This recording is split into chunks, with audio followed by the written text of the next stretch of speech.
Hi കൂട്ടുകാരെ, എല്ലാവർക്കും മാസിൻ എൻ്റർടൈൻമെൻറ്റിൻ്റെ പുതിയൊരു വീഡിയോയിലേക്ക് സ്വാഗതം. 6ാം ക്ലാസ്സിലെ വഴികാട്ടി പ്രവർത്തന പാഠങ്ങൾ വർക്ക്ഷീറ്റിലെ ബേസിക് സയൻസ് വർക്ക്ഷീറ്റാണ് ഈ വീഡിയോയിൽ ഞാൻ നിങ്ങളുമായി ഡിസ്കസ് ചെയ്യുന്നത്. അപ്പോൾ മലയാളം മീഡിയം വർക്ക്ഷീറ്റ് നമ്മൾ ചെയ്ത് കഴിഞ്ഞു. ഇനി ഇംഗ്ലീഷ് മീഡിയം വർക്ക്ഷീറ്റാണ് ചെയ്യുന്നത്. അപ്പോൾ നമ്മുടെ ചാനൽ ആദ്യമായിട്ട് കാണുന്ന കൂട്ടുകാരുണ്ടെങ്കിൽ ചാനൽ ഒന്ന് സബ്സ്ക്രൈബ് ചെയ്യുക, ലൈക്ക് ചെയ്യുക, ഷെയർ ചെയ്യുക. Activity 1. Let's keep away from diseases. രോഗങ്ങളെ അകറ്റാം. മനുസ് ബ്രദർ കാൾഡ് ഔട്ട്, അമ്മ, 1079 persons are affected by COVID-19 today. Hearing this, Manu inquired the matter. His brother said, "This is a pandemic spreading the whole world." സംസ്ഥാനത്ത് കഴിഞ്ഞ ദിവസം 1079 പേർക്ക് Covid സ്ഥിരീകരിച്ചതായി പത്രവാർത്ത. അമ്മേ, ഇന്ന് സംസ്ഥാനത്ത് 1079 പേർക്ക് കോവിഡ്. ചേട്ടൻ വിളിച്ചു പറഞ്ഞത് കേട്ട് മനു കാര്യമന്വേഷിച്ചു. ലോകം മുഴുവൻ പടർന്നു പിടിക്കുന്ന രോഗമാണെന്നാണ് മനുവിനോട് ചേട്ടൻ പറഞ്ഞത്. Are there any other diseases like this? Manu asked. അപ്പോൾ ഇതുപോലെ വേറെയും രോഗങ്ങളുണ്ടോ? മനു ചോദിച്ചു. Help Manu to find out the answer. ഉത്തരം കണ്ടെത്താനായി മനുവിനെ സഹായിക്കൂ. Complete the table below. അപ്പോൾ ചുവടെ തന്നിട്ടുള്ള പട്ടിക പൂർത്തിയാക്കുക. ഫസ്റ്റ് കോളത്തിൽ എഴുതിയിട്ടുള്ളത് നെയിം ഓഫ് ഡിസീസ്, രോഗത്തിൻ്റെ പേര്. ഡിസീസ് കോസിംഗ് മൈക്രോ ഓർഗാനിസം, രോഗത്തിന് കാരണമായ സൂക്ഷ്മാണു. ഓർഗാനിസം ദാറ്റ് ട്രാൻസ്മിറ്റ് ഡിസീസ്, രോഗം പരത്താൻ സഹായിക്കുന്ന ജീവി. അഡീഷണൽ ഇൻഫോർമേഷൻ, അധിക വിവരങ്ങൾ. അപ്പോൾ ഫസ്റ്റ് ഡിസീസ് എഴുതിയിട്ടുള്ളത് മലേറിയ. മലേറിയക്ക് കാരണമായ സൂക്ഷ്മാണു പ്രോട്ടോസോവ. ഇത് പരത്തുന്ന ജീവി മോസ്കിറ്റോ, കൊതുക്. Next filariasis. ഇതിന് കാരണമായ സൂക്ഷ്മാണു പാരസൈറ്റ്. ഇത് പരത്തുന്ന ജീവി മോസ്കിറ്റോ. Next Nipah. നിപ്പയ്ക്ക് കാരണമായത് വൈറസ് ആണ്. ഇത് പരത്തുന്നത് ബാറ്റ്, വവ്വാലുകളാണ്. Next plague. പ്ലാഗിന് കാരണമായ സൂക്ഷ്മാണു ബാക്ടീരിയ ആണ്. ഇത് പരത്തുന്നത് റാറ്റ് ആണ്. ഡെങ്കി ഫീവർ പരത്തുന്നത് മോസ്കിറ്റോ ആണ്. ഇതിന് കാരണമായ സൂക്ഷ്മാണു വൈറസ്. ചിക്കൻ ഗുനിയക്ക് കാരണമായ സൂക്ഷ്മാണു വൈറസ് ആണ്. ഇത് പരത്തുന്നത് മോസ്കിറ്റോ. നെക്സ്റ്റ് ആന്ത്രാക്സിന് കാരണമായ സൂക്ഷ്മാണു ബാക്ടീരിയ ആണ്. ഇത് പകരുന്നത് അനിമൽസിൽ നിന്നാണ്. ഇനി അഡീഷണൽ ഇൻഫർമേഷൻ എന്നുള്ളിടത്ത് ഇത് പകരുന്ന രോഗമാണോ പകരാത്ത രോഗമാണോ എന്ന് കൂട്ടുകാർ കണ്ടെത്തി എഴുതണം. Bacteria and virus are micro organism. Right the names of other micro organisms. ഇപ്പോൾ ബാക്ടീരിയയും വൈറസും സൂക്ഷ്മാണുക്കളാണ്. മറ്റ് സൂക്ഷ്മാണുക്കളുടെ പേരെഴുതുക. ഏതൊക്കെയാണ്? Amoeba, paramecium, euglena, protozoa. While searching in the internet for extra information on microorganisms, Manu found some pictures. They are given below. അപ്പോൾ ഇവയെക്കുറിച്ച് അധിക വിവരങ്ങൾ ലഭിക്കുന്നതിനായി മനു ഇൻ്റർനെറ്റിൽ നോക്കിയപ്പോൾ കുറേ ചിത്രങ്ങൾ ലഭിച്ചു. അപ്പോൾ ചിത്രങ്ങളാണ് താഴെ തന്നിട്ടുള്ളത്. Right there names below the picture. ഇവയുടെ പേരുകൾ. First one euglena, paramecium, amoeba, fungus, virus. Viruses are the smallest microorganism. They do not have a cell structure like other organism. അതിസൂക്ഷ്മ ജീവികളാണ് വൈറസുകൾ. മറ്റു ജീവികളുടേതുപോലെ ഒരു കോശവ്യവസ്ഥ ഇവയ്ക്കില്ല. Body of these organisms consist of an outer covering of protein molecule and genetic materials. They can multiply only when they enter the body of other organism. മാംസ തന്മാത്രയുടെ ഒരു പുറംചട്ടയും ജനിതക വസ്തുവും ചേർന്നതാണ് ഇവയുടെ ശരീരം. Viruses are microorganisms that cause various disease in living organism. ജീവകോശങ്ങളിൽ കടന്നു കയറിയാൽ മാത്രമേ ഇവയ്ക്ക് പെരുകാൻ കഴിയുകയുള്ളൂ. മനുഷ്യരിൽ നിരവധി രോഗങ്ങൾക്ക് കാരണമാകുന്ന ജീവികളാണ് വൈറസുകൾ. COVID-19 is also a disease caused by virus. അപ്പോൾ COVID-19 ഒരു വൈറസ് രോഗമാണ്. Virus causes various disease. Virus പരത്തുന്ന ധാരാളം രോഗങ്ങളുണ്ട്. Write the names of some diseases caused by virus. Virus പരത്തുന്ന ചില രോഗങ്ങളുടെ പേരെഴുതുക. ഏതൊക്കെയാണ്? Influenza, AIDS, chicken pox, measles, corona, SARS, etcetera, Nipah. Since the prehistoric period, human beings have been affected by pandemics. ചരിത്രാതീത കാലം മുതൽ തന്നെ മഹാമാരികൾ മനുഷ്യരെ ബാധിച്ചിരുന്നു.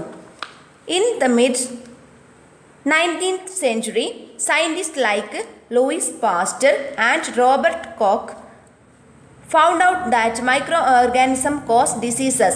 After this discovery, we succeeded in controlling diseases. There are many microorganisms that cause disease. അപ്പോൾ 19-ാം നൂറ്റാണ്ടിൻ്റെ പകുതിയോടെയാണ് Louis pastor, Robert coke എന്നീ ശാസ്ത്രജ്ഞന്മാർ രോഗങ്ങൾക്കുള്ള കാരണം രോഗാണുക്കൾ അഥവാ സൂക്ഷ്മജീവികളാണെന്ന് കണ്ടെത്തിയത്. അതിനുശേഷം രോഗങ്ങളെ നിയന്ത്രിക്കുന്നതിൽ മനുഷ്യർ വിജയം നേടിത്തുടങ്ങി. രോഗകാരികളായ ധാരാളം സൂക്ഷ്മജീവികൾ നമുക്ക് ചുറ്റുമുണ്ട്. Write the names of some micro organisms in the circle given below. അപ്പോൾ ചുവടെ തന്നിട്ടുള്ള വട്ടത്തിൽ സൂക്ഷ്മജീവികളുടെ പേരെഴുതുക. Bacteria, virus, fungus, protozoa, algae. അപ്പോൾ ബാക്കിയുള്ളവ കൂട്ടുകാരെ കണ്ടെത്തി എഴുതണം. Activity 2, transformation of energy. ഊർജമാറ്റം. You have studied about transformation of energy. A number of energy transformation are taking place in our surroundings. ഊർജമാറ്റത്തെക്കുറിച്ച് നിങ്ങൾ പഠിച്ചല്ലോ. നമ്മുടെ ചുറ്റുപാടും ധാരാളം ഊർജമാറ്റങ്ങൾ നടക്കുന്നുണ്ട്. Write 2 or 3 examples for energy changes.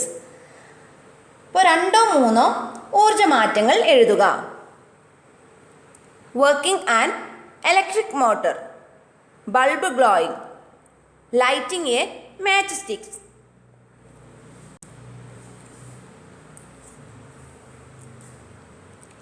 Energy can neither be created nor be destroyed, but energy can only be transformed from one form to another form.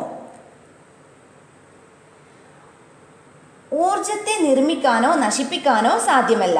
എന്നാൽ ഒരു രൂപത്തിലുള്ള ഊർജത്തെ മറ്റൊരു രൂപത്തിലേക്ക് മാറ്റാൻ കഴിയും. Write down the situations of energy transformation in our surrounding. അപ്പോൾ നമുക്ക് ചുറ്റും ധാരാളം ഊർജമാറ്റങ്ങൾ നടക്കുന്നുണ്ട്. അപ്പോൾ എന്താണ് എനർജി എന്നുള്ളത് എല്ലാവർക്കും അറിയാം. Energy is the capacity of doing work. ആദ്യം തന്നിട്ടുള്ളത് electrical energy to mechanical energy. വൈദ്യുതോർജം യാന്ത്രികോർജമായി മാറുന്നു.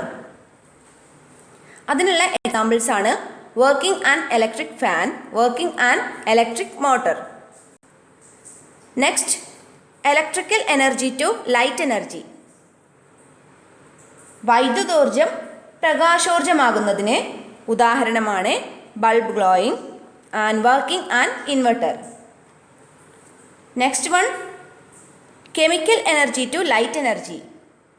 രാസോർജം പ്രകാശോർജമാകുന്നു. ഇതിന് ഉദാഹരണമാണ് lighting a match stick, candle is burning.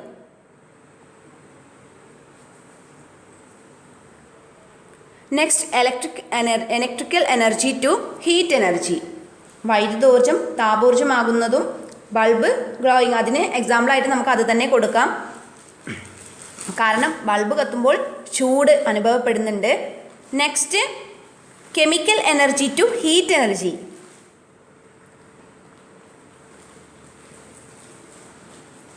ഇത് രാസോർജം താപോർജമായി മാറുന്നതാണ്. അതിനുള്ള എക്സാമ്പിൾസ് നമുക്ക് ഗ്യാസ് കത്തുന്നത്, അതുപോലെ തന്നെ ബാക്കിയുള്ളവ കൂട്ടുകാരെ കണ്ടെത്തി എഴുതണം. Activity 3, change of state.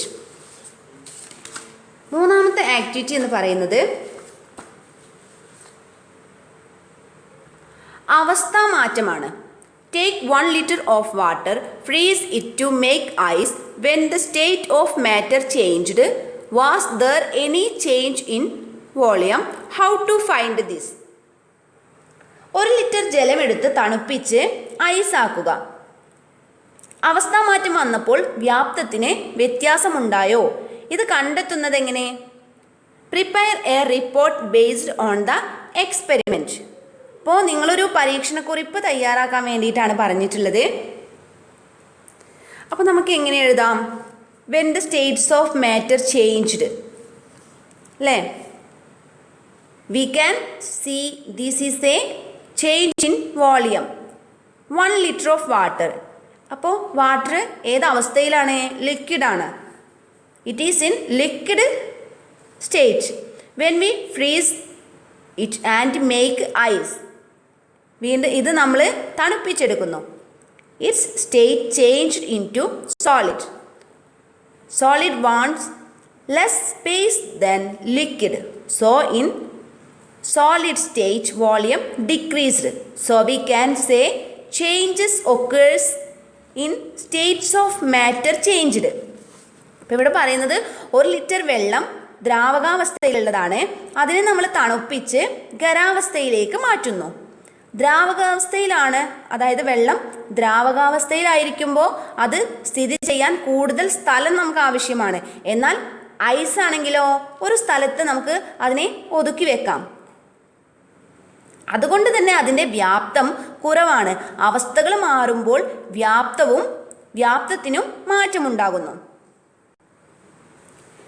Activity 4, shall we make a toy.